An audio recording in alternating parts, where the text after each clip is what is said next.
Katakan, apa ada seorang pemuda yang mendarat di pulau ini?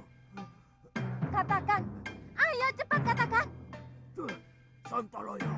Kalau kamu tidak mau jawab, kupatahkan satu demi satu tulang-tulangmu. Ayo jawab. Gombal bodol. Katakan. Iya. Tabib muda itu dimasukkan penjara di bawah tanah. Di mana? Di balik bukit itu, Neng. Ada sebuah rumah. Pulau ini tidak terlampau besar untuk aku mencarimu atau membunuhmu. Kalau ternyata omonganmu itu bohong. Benar, Neng. Saya tidak bohong. Saya tidak bohong.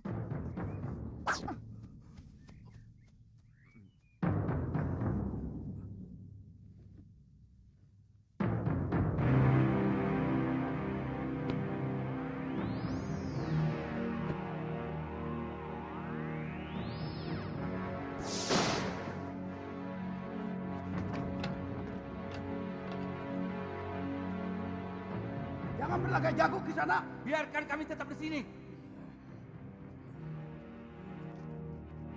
Hei, di sini jauh lebih aman daripada di luar. Selamatkan saja dirimu sendiri.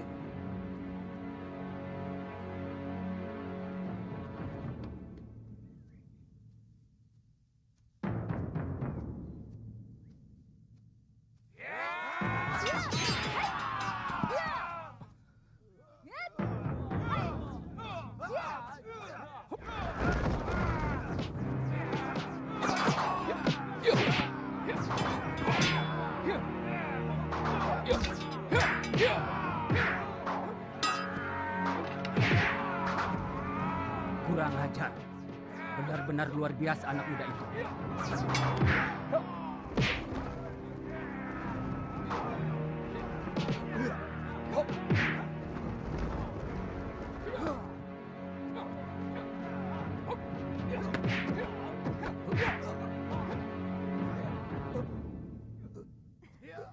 Jangan! Jangan bunuh kakek saya! Kasihanilah dia. Saya bersedia menjadi budak Kisanak.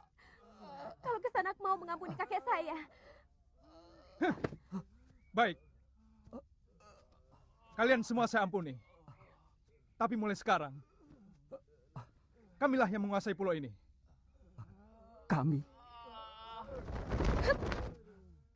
Kami dari perguruan Sugalu. Aku Putri Empu Mahsyura. Dan dia adalah murid utamanya. Satu yang ingin kutanyakan pada kalian.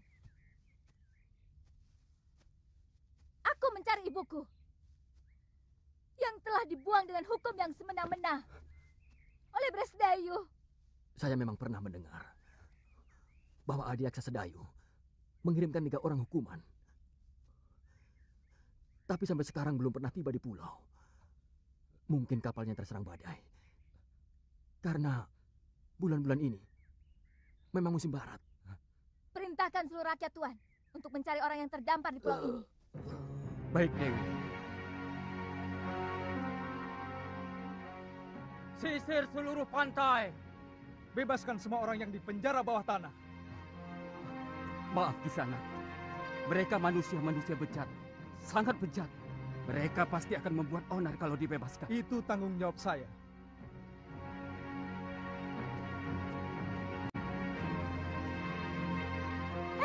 Siapa kamu? Dia cucuku Dewi. Saya tidak tanya kamu. Nama saya Kaliana Tantri, cucu kakek Kalapati. Dia yang telah menyelamatkan saya dari keroyokan ular dan kalajengking di penjara bawah tanah. Jangan coba-coba menggoda kekasihku. Aku bisa melakukan kekejaman yang lebih dari kakekmu.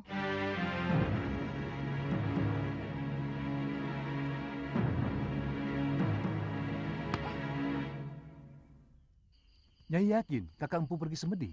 Sejak kemarin, Kidarpa. Biasanya 3 hari baru pulang.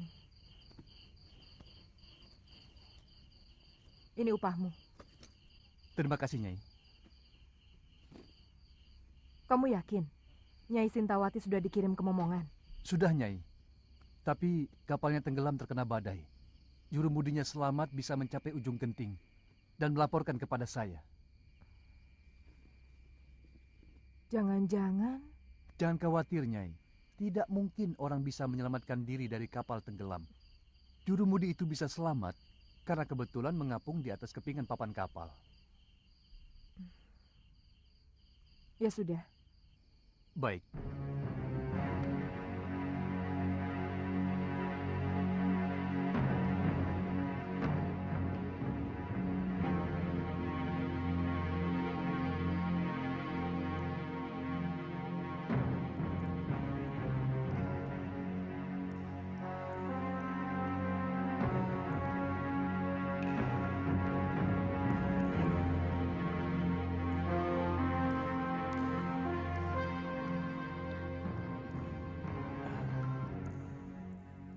Kenapa wajah Nila Saroya dan Darpasura selalu mengganggu pikiranku?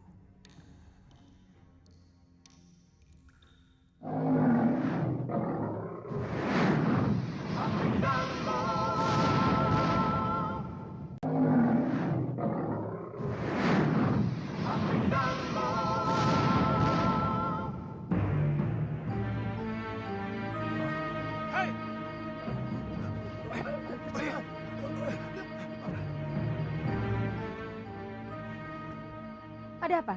Maaf, Nyai. Kami kira maling yang mau menyusup ke dalam balai pusaka. Apakah tingkah laku saya seperti maling? Maafkan saya, Nyai. Kakang Mahasyura menyuruh saya untuk membersihkan bilik pusaka Padepokan sebelum berangkat bersemedi. Dan sekarang saya baru sempat.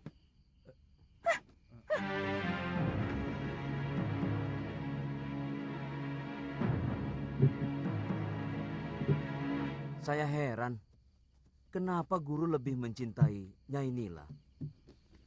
Orangnya angkuh dan agak culas. Jaga mulutmu, Radi. Kalau sampai terdengar Gusti Empu, kamu bisa diusir dari Sugalu. Bukan begitu. Ini antara kita saja.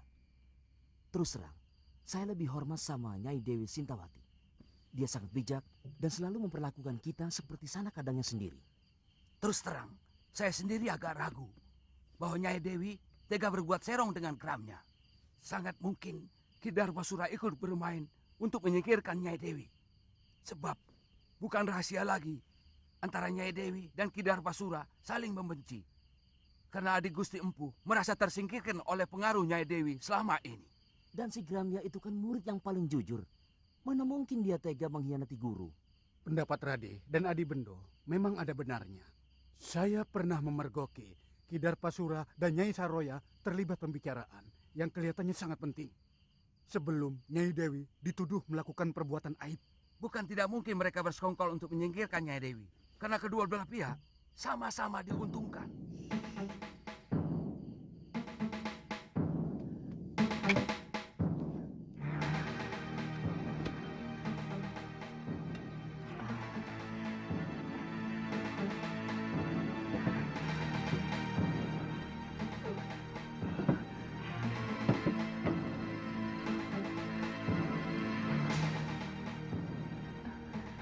Dahsyat Ria.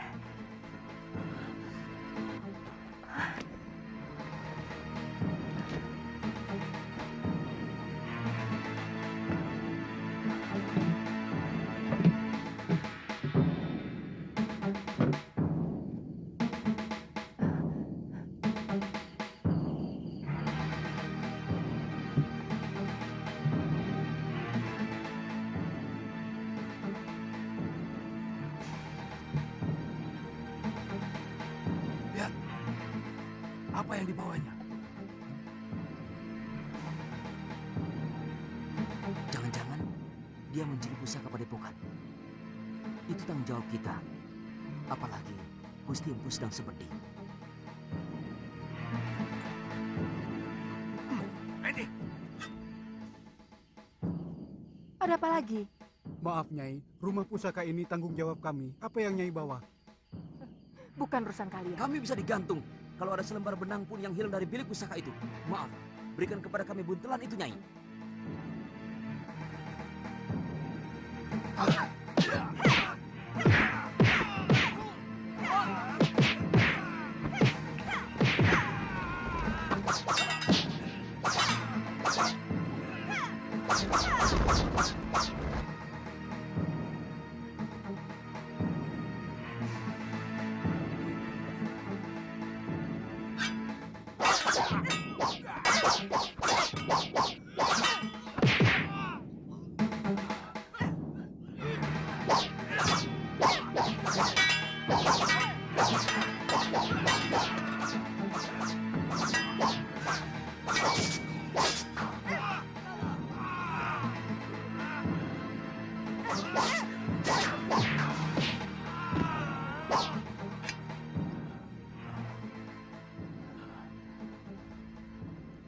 Kenapa kau lakukan itu, istriku?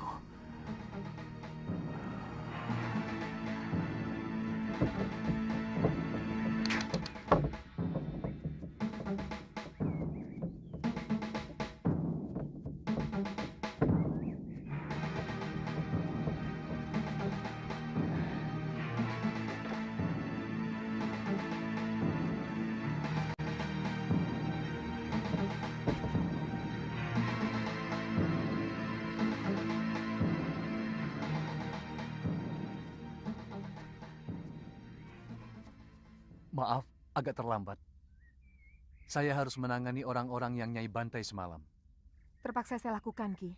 Mereka mau menghalangi saya. Kita berangkat sekarang? Rencana Nyai sudah benar-benar mantap. Kamu pikir saya benar-benar mencintai orang tua macam Mahasyura, meskipun dia sangat sakti? Selama ini, saya terpaksa berpura-pura mencintai dia, karena saya butuh ilmunya. Tapi Kakang Mahasyura selalu melarang saya berlatih ilmunya dengan alasan perut saya. Bagaimana nanti dengan anak Kakang Mahasyura yang sedang Nyai kandung? Ini anakku. Aku sangat yakin anak yang aku kandung ini bukan anak Kakang Mahasyura. Karena ketika dia mengawiniku, aku sudah 2 sasi terlambat bulan. Aku akan kembali ke Padepokan dekat Gunung Parang. Mari, Nyai. Aku akan menghimpun kekuatan dari perguruan Halimun Petak. Untuk itu, saya mengajak Ki Darpasyura bersama-sama menegakkan kekuatan perguruanku yang sudah hancur oleh Sudamani. Ada dendam perguruan yang masih belum tuntas. Kalau tidak salah, perguruan Halimun Petak adalah Empu Ranggasuli. Dia ayah saya. Oh. Saya yakin Nyai sudah tahu perseteruan antara ayah Nyai dengan Kakang Mahasyura. Itu kenapa saya harus minggat dari Sugalu. Siapa nanti yang akan menjadi guru di sana? Kamu sendiri, Ki. Nanti kalau anak ini sudah lahir, aku yang akan menggantikannya.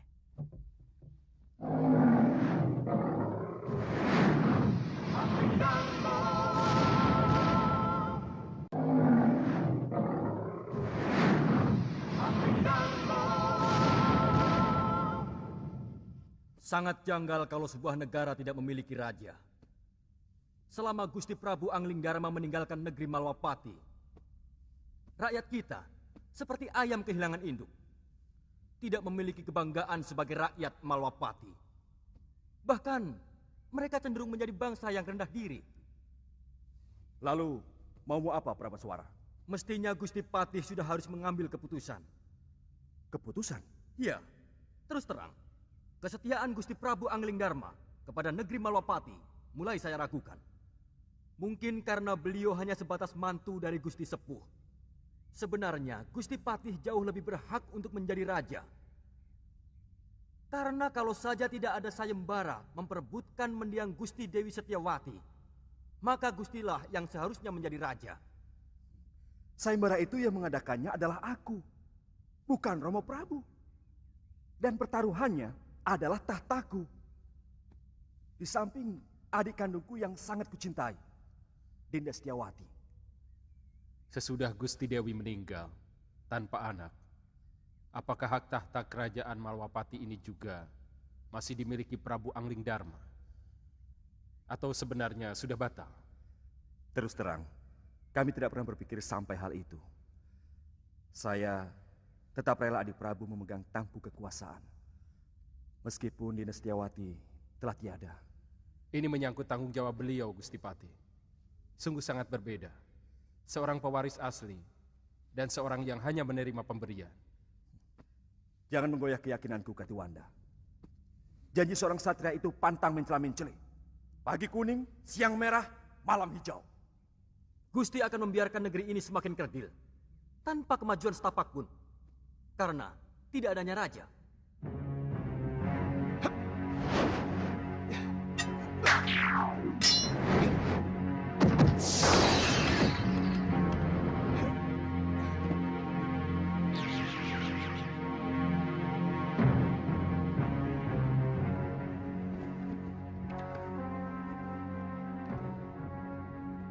Tidak, tidak benar semua ini.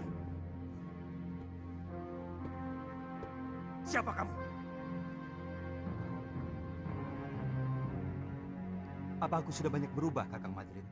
Adi Prabu seorang yang sangat santun. Sedangkan caramu datang sembunyi-sembunyi seperti maling. Maafkan aku, Kakang Madrin. Sebenarnya aku ingin membuat sebuah kejutan kepada kalian. Tapi mendengar pembicaraan kalian barusan, membuat aku kurang bernafsu. Maaf, aku masih menyaksikan kebenaranmu sebagai Prabu Angling Dharma. Apakah kamu sanggup meyakinkan aku bahwa kamu adalah rajaku? Kamu menantangku, Kakang Madrin? Aku wajib meyakini kebenaran dari raja negeriku.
Percaya.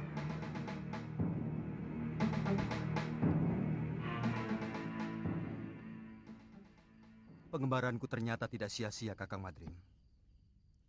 Aku bisa melihat langsung apa yang terjadi di kalangan rakyatku. Berbagai macam bentuk kehidupan yang selama ini belum pernah saya lihat dari tembok ke daton. Sudah merupakan kebiasaan. Seorang Prabu biasanya cukup melihat kehidupan rakyatnya lewat laporan para tumenggung dan adipati. Adipati menerima laporan dari para kubu dan bekel. Bekel menerima laporan dari Jagabaya dan para kepala kampung. Itulah kenapa banyak raja yang menjadi membambung. Maksud Adi Prabu? Banyak rakyat yang menderita, tapi raja tidak mampu melihatnya. Tidak sedikit rakyat yang menjerit karena penderitaan mereka. Tapi kuping raja sama sekali tidak bisa mendengar.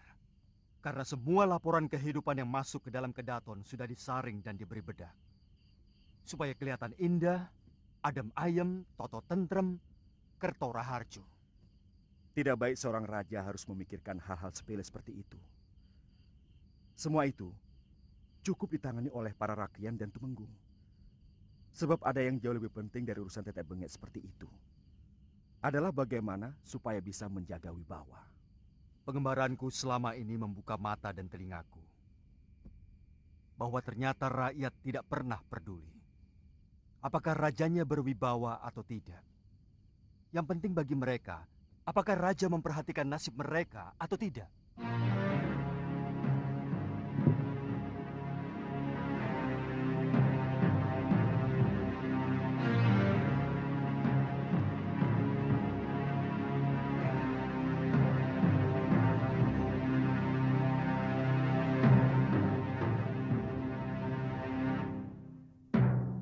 Semua kitab pusaka terbaik ciptaanku dicuri. Aku yakin ada orang lama perguruan Sugalu yang mempengaruhi istriku.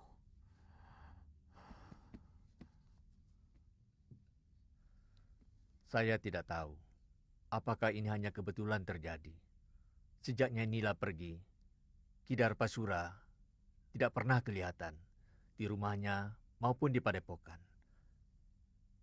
Kata pekatik rumahnya, Ki Darpa pergi mengendarai gerobak di hari yang sama dengan kepergian Nyai Nila. Darpasura. Apa mungkin adik kandungku tega mengkhianatiku, Subada? Saya benar-benar tidak tahu, Guru.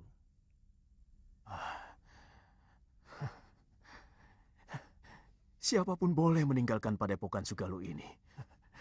Tapi tidak dengan cara buruk seperti ini.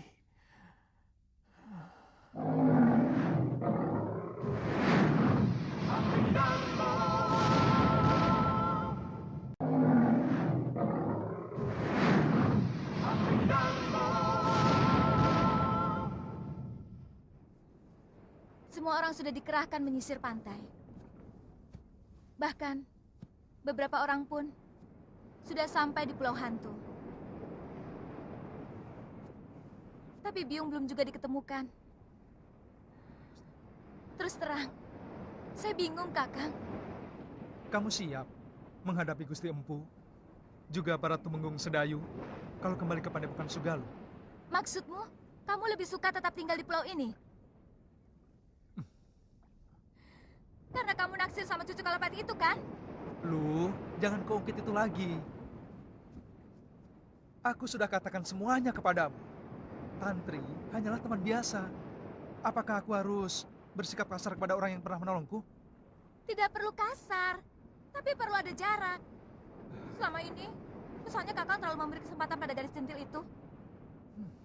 Kakang memang senang, kan? Galuh, jangan. Senang? Hah? Galuh, jangan geli. Galuh, jangan geli. Kakang, tunggu. Kakang, jawab dulu pertanyaanku. Ayo, ngaku saja, benar kan? Kakang, ayo.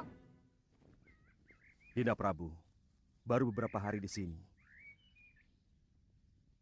Sebenarnya akan lebih baik kalau Dinda pergi setelah melakukan pasemuan agung dengan segenap pamong.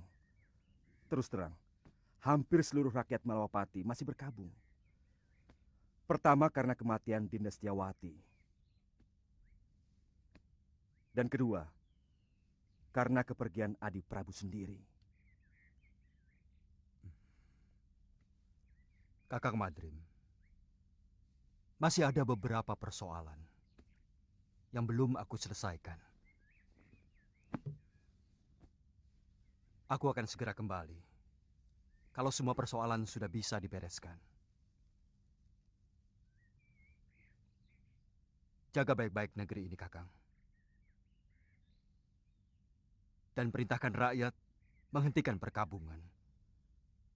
Karena aku masih dalam keadaan selamat. Baik, Dinda Prabu.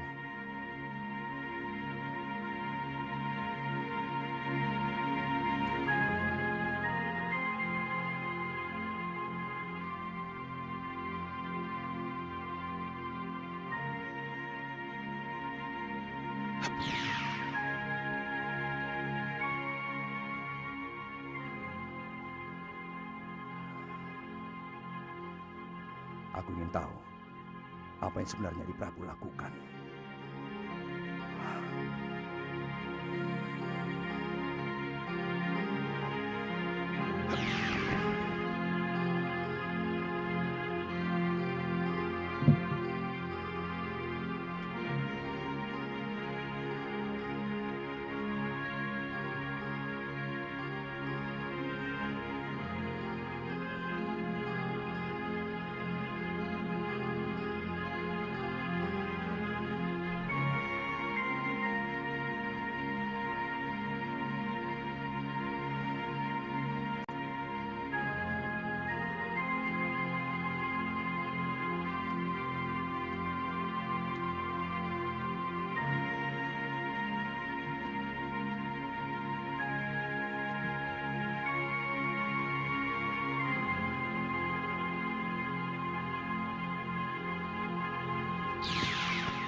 Gusti Prabu. Guru menangis? Mana? Mana Nini Saroya?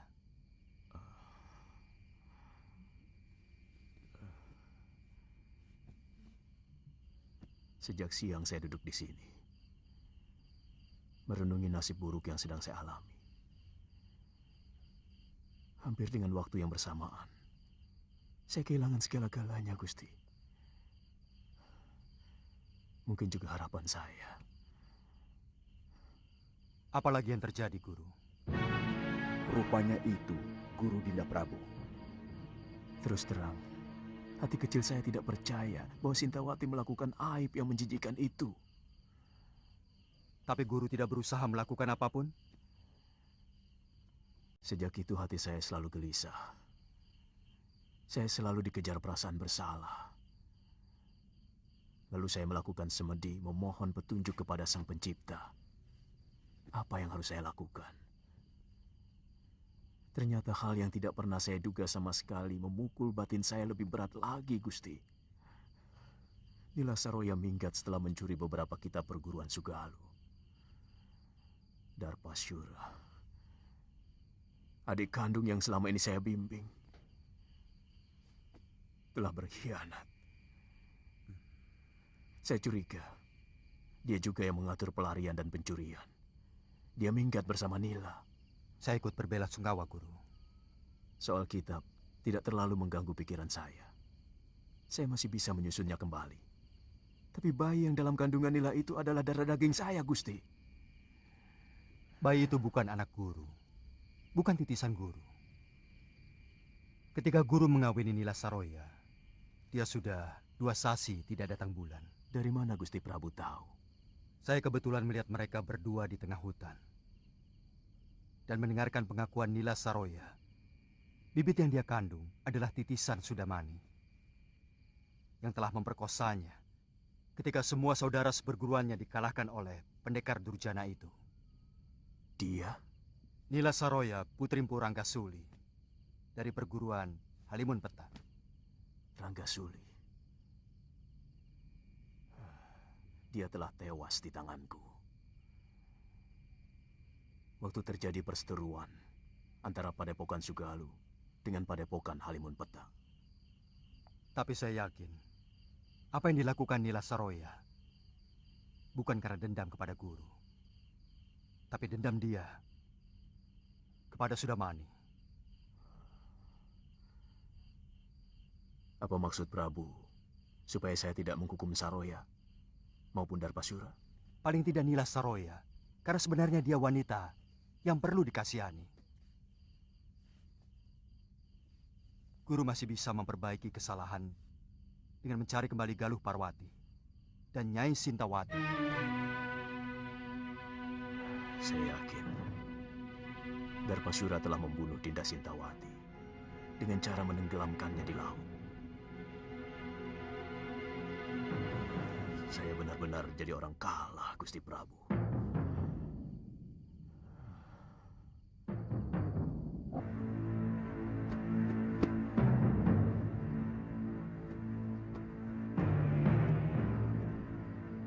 Bagaimana kalau Guru tidak mau menerima kita?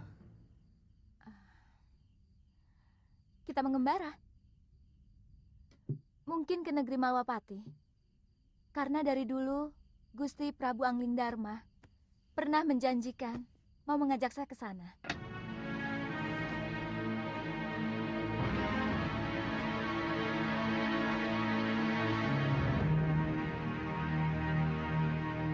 Saya sudah minta dibuatkan ketupat untuk bekal selama pelayaran kita.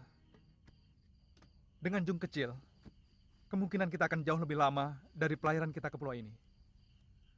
Kita harus mengatakan pada Kalapati bahwa dia tetap hanya seorang wakil penguasa di pulau ini. Karena kita telah menaklukkan mereka. Kamu masih menginginkan untuk menguasai pulau menjijikkan ini, loh. Sekedar supaya dia tahu bahwa dia orang taklukan.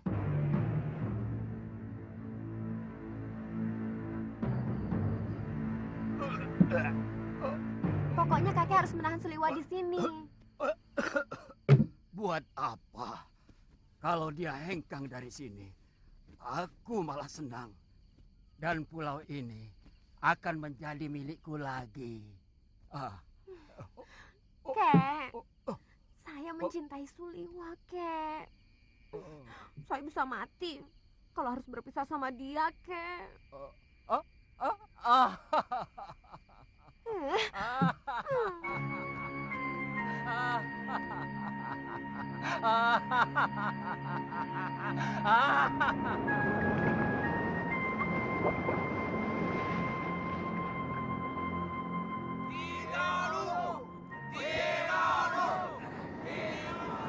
Kakang, Kalapati masih belum kelihatan. Kakang! Kakang Suliwa! Kakang! Dia lagi. Kakang Suliwa! Kakang! Ada apa? Kakek, tolong kakek.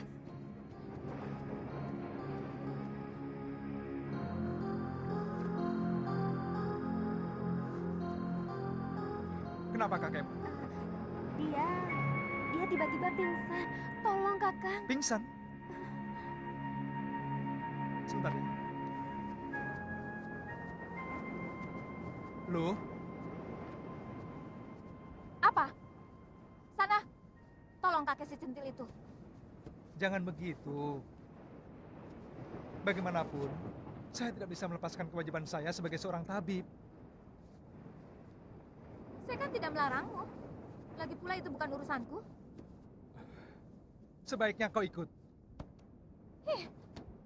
Bagaimanapun, kita perlu bicara dengan Kalapati.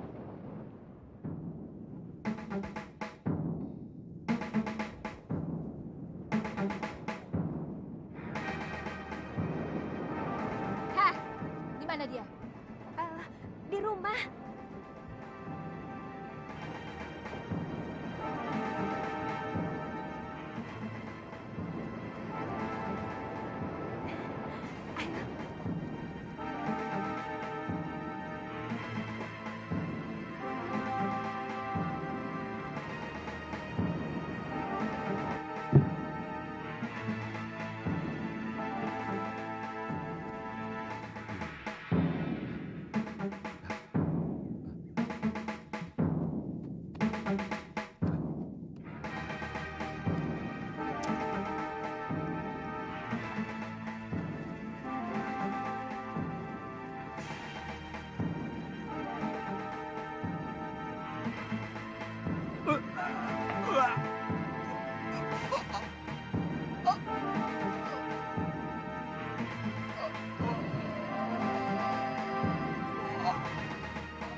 Racun, cepat ambilkan air.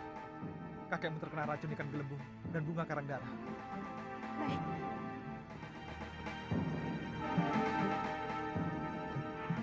Masih bisa diselamatkan, Kakang? Tugas seorang tabib adalah berusaha.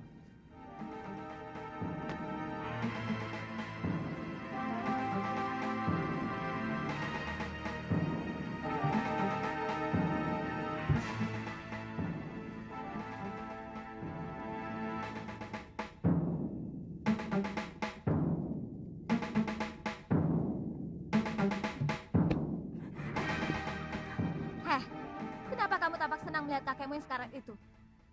Jangan-jangan kamu sendiri yang meracuninya. Kenapa Nini bicara begitu? Kalau saya mengharapkan kematian kakek, buat apa saya minta tolong sama Kakang Suliwa?